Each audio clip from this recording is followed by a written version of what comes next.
How would an artist just starting out use email differently from an artist who has millions of fans? I don't think it's the age, how long you've been a band that matters. It's more a size of how big your list is, right? And if you're just starting out and you have a relatively small list, you need to use a lot more of the authentic tactics that I talked about.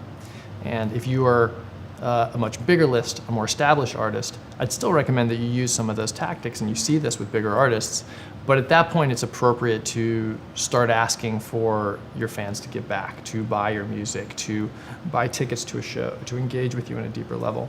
And I think that where that point is, where you stop sort of just trying to engage your fan base and start trying to sort of make a business out of your music, is different for every artist and different for how they feel about their music and what their goals are. And for bands whose goals are to be famous, goals are to gain recognition, that might be different from a band who's looking for financial success. And so that might move the timeline of where you want to use email marketing for sales tactics earlier or later in the lifetime of your band. Do you think a band ever reaches a point where they can no longer manage email themselves? And at that point, do you think it makes sense for somebody else to handle it for them? Yeah, definitely. I think we see this as a company. We have millions of artists, and we use email marketing in a variety of different ways. And you do need someone who knows email marketing when your lists get really, really big. Things start to become really important around segmentation and time of day, and whether or not that email list and the email fits in with the rest of your brand. And for smaller bands, they're usually pretty much in control of that, right? They're designing their own album covers or working with someone to get them designed. They're writing their own songs. They're planning their own show tours. And so it makes sense for them to control their email marketing.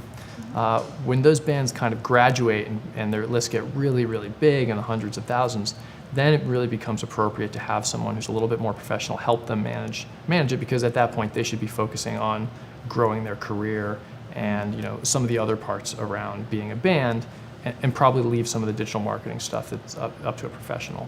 But I think at the early stages, it really makes sense for bands to directly communicate with their fans and manage their own email lists. So for musicians who are just starting out and still managing their email themselves, how much time should they be spending on it, relatively speaking, in terms of doing their other marketing promotions, social media? Should email marketing take precedence over other things? So that's definitely different for every band. Some bands are a little bit more focused on marketing. Some bands are a little bit more focused on touring, a little bit more focused on creating the music. That's really a function of what your goals are as a band or as a musician. And I think what's really important is not exactly how much time you should spend on these things, but to make sure you do a little bit of all of them, right? So I don't think you can ignore email marketing. You can't ignore social media marketing. You can't ignore writing your music and actually crafting what people are going to consume. And so, I don't think there's a prescription that says you should spend 30% of your time on email marketing and 30% on social media marketing. What I think it's important is that, every week you spend a little bit of time on both. And if you have more time and you can do it sort of on a daily basis, I think that's great.